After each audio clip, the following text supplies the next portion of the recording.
হ্যাঁ এই মাথাটা কাটা হচ্ছে। মাথায় তো 1 কেজি হবে না খালা? আচ্ছা আচ্ছা ঠিক আছে ওরা কয়ে দেওয়া যায় নাইলে ওরা চেরাই করে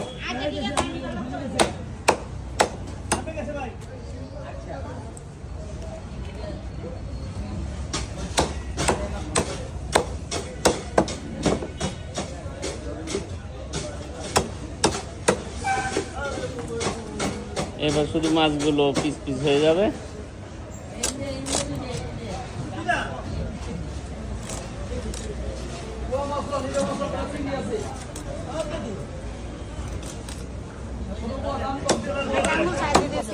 হ্যাঁ